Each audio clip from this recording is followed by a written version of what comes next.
You've had a Sure. busy morning today. What were your Yeah. sessions about? Yeah. So I tried to catch the late breaking trials. Yeah. And then I had a critical care session, patient stories, which I was really excited about. And so just finished up with that. And then, of course, I've been catching up with old friends, colleagues, mentees, mentors. It's great. It's been a busy morning, but really Amazing. gratifying. Yeah.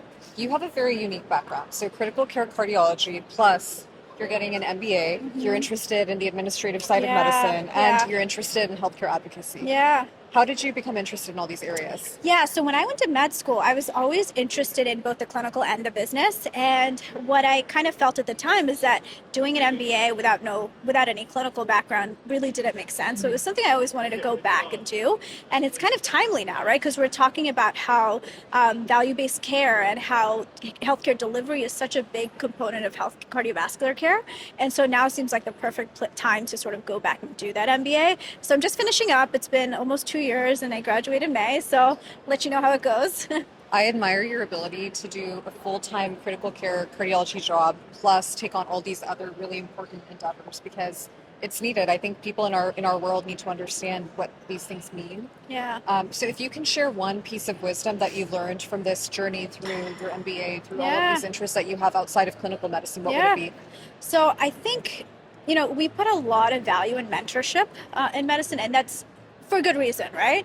But sometimes you might not have a mentor that's doing exactly what you want to do, and don't let that stop you, right? Like when I was going through training, I didn't really have an MD, MBA that was in my cardiology path necessarily. Now I do, but not at the time. But it didn't stop me from pursuing it. I just said, you know what, I'm going to forge my own path, and I think that's okay. I love that message of forging your own path. I think it's so important. Just because it hasn't been done yet doesn't mean that it shouldn't be done. Yeah, absolutely. Yeah, So you're an innovator. I I hope love so. that. I hope You're an so. innovator in many ways. I The do pink also, suit. I love it. So I do also have a question about the clinical work that you do. Yeah. So from the critical care cardiology standpoint, hmm what is it that every member of a heart team should know? Yeah. So I think that's it. It's a team sport. I think anytime you're practicing in a CICU, you're not doing it in isolation. So that's why we have things like shock teams, right, to discuss complicated patients. So it's the intensivist, the interventionalist, perhaps the EP doc, maybe a surgeon if needed. So I think really it's team based, and that's really how you can best take care of those patients. I think that's a really important point because we have an ecosystem, right? hmm And every part of that ecosystem is very intentional Yeah. and we all play an important role in taking Yeah. care of really sick patients. And the window is so small hmm for recovery. And Yeah. so your work is quite literally that like thin line between hmm life and death. Yeah.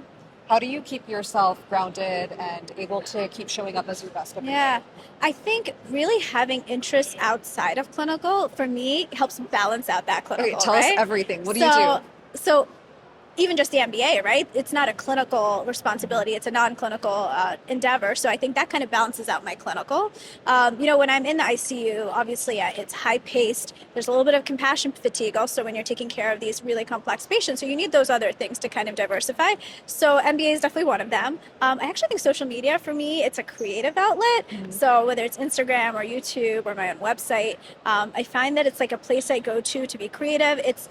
It's almost adjacent to my career, but it's different than my clinical work. And for me, it's a outlet. I don't think about other stuff when I'm doing that stuff. So social media, I would say as well. That is amazing. Did you always feel comfortable? Because I think you make a big difference for people with what you share.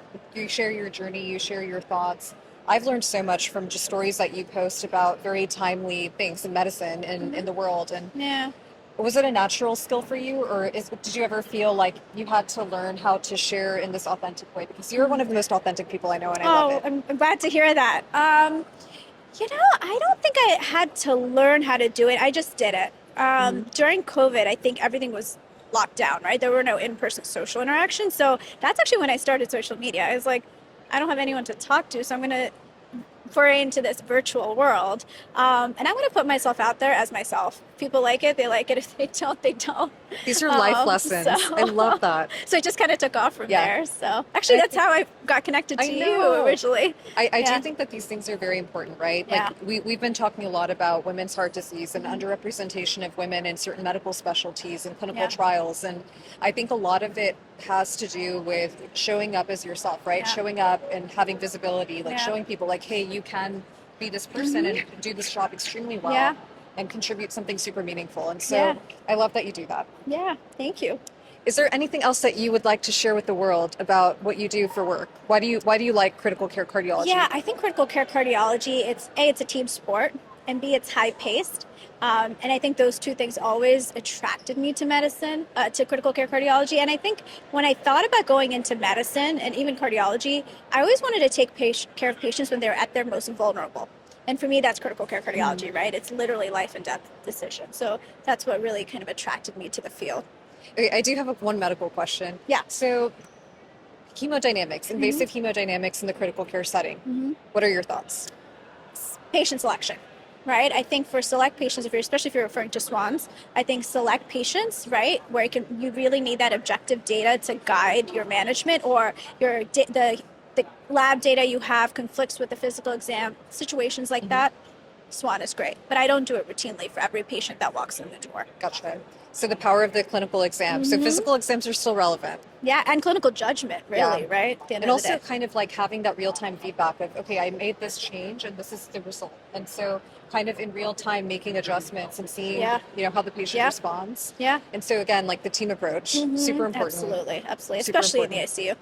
And I think one of the things that I learned from my mentors in the ICU setting is that whenever you have a patient, like you have to constantly kind of, engage and see what happens and kind of be prepared to shift course. And if you can't figure it out, or if there's conflicting data, like you said, go to the next step. And I think it's an interesting world that we function within. It's very cool space. And it's a growing field. I think more and more, I see more and more residents and fellows wanting to do critical care cardiology. So it's definitely growing. And it's badly needed, right? And do you do much on the cardiac surgical side, like the post-surgical patients? I don't do surgical care. I only do medical cardiac ICU. In so many different areas. So I think we've gotten more and more complex in our ability to take care of patients, especially like in the interventional side.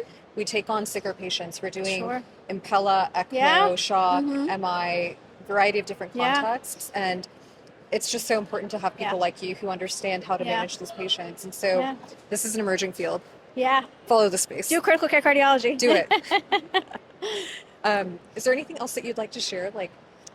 I think the one thing I would maybe share with people coming into cardiology, maybe residents, fellows, is that I think medicine's constantly changing. Cardiology is changing. I think AI is coming about, right? And that's going to change how we practice. So stay nimble, stay adaptable, right? I look back, I trained 7 years ago now, and things have changed even since then. So just staying nimble and adaptable and kind of willing to learn as you go, even well into like early career, mid-career, I think that's really where it's at. There's so much wisdom in this person. I feel so grateful to know you. Oh, I Thank feel you the for same. sharing. Of course.